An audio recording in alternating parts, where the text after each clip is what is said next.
Shamarka fuunee kun dhimma kilabii bulchiinsa magaalaa Nageellee Arsii irratti keessummaa tokko qabannee dhiyaannee jirra. Egaa keessummaan keenya hardhas eenyu akka ta'e isumarraa kan dhageettan ta'a. Galatoomee carraa kana naa kennitanii yaadota tokko dhimma kilabii kubbaa miilaa bulchiinsa magaalaa Nageellee Arsiitiif akka kennu naa eeyyamuu keessaniif galatoomeedha. Maqaan koo Geetaanaa Taaddasaa jedhama. Dursaa garee kilabii kubbaa miilaa bulchiinsa magaalaa Nageellee Arsiiti. Milkaa'ina kilabiin bulchiinsa magaalaa Nageellee Arsii taasisaa jiru wal qabatee yookiin maqaa masootiin guchiiwwan taasisaa jiranii wal qabateetti yaada maal qabda? Akkamitti milkaa'inni kun dhufe jechuu dandeessa? Waliigalteen gaafa jiraate, wal dhagahuun gaafa jiraate waan gaarii tokko galmeessisuun hin danda'ama. Kilabii keenya keessatti immoo gajjallaarraa jalqabee hanga gubbaatiitti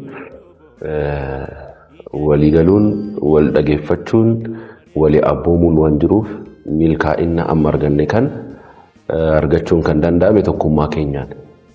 Kanaafuu fuula duraafis tokkummaa keenya cimsineet iddoo nuti barbaannu iddoo gahuu qabnu gahuudhaaf cimnee kan hojjennu ta'u. Illee dhimma milkaa'ina kubbaa miilaa bulchiinsa magaalaa Nageellee Arsii walii wal qabateeti. Egaa kilabiin bulchiinsa magaalaa Nageellee Arsii kilabii bara darbe shaampiyoona ta'ee gara Piriimiyer Liigiitti guddate ta'uun isaa ni beekama. Kanaan wal qabatee kilabichi kun yeroo ammaatti sochii gaarii taasisuudhaan milkaa'inoota adda addaa galmeessaa jira.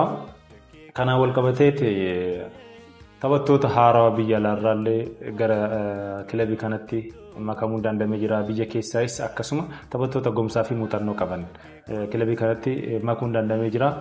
Milkaa'inni kilabii kanaa qindoominni coaching staffii fi hooggansa sadarkaan jiran akkuma jiru ta'e egaa taphattoonni kun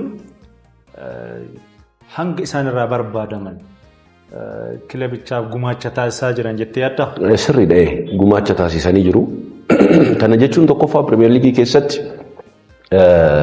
eksperiyaansiin baay'ee murteessaadha. Ijoolleen nuti finne immoo iddocha nuti barbaannu sanirratti ijoollee ekspiriyaansii cimaa qaban kan akka Daawit Tafarraa, almost ijoollee lama Paaskaalii fi goolii eegaa kenna alaa finne.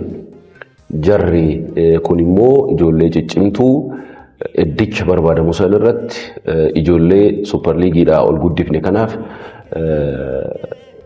ekspiriyaansii nuuf kennu jennee ijoollee abdiitti goone waan ta'eef isa san immoo haala isaan irraa barbaadamu nuuf kennaa jiru. Kan akka Habiib ijoolleen Piriimiyer Liigii keessatti turtii qaban jiru. Isaan fiduu kennaan waan gaarii tokko hojjechuu dandeenyeerra inni akkasitti abdii qabna.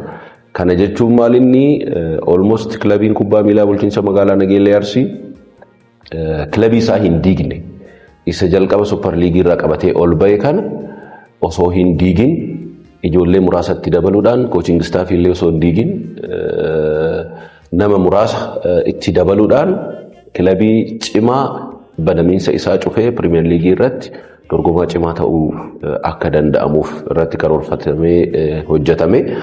Kunis waan illee nu gargaareeti hamma tokko haala gaariidhaan Piriimiyer Liigii irratti socho'aa kan jiru ta'uu isaati.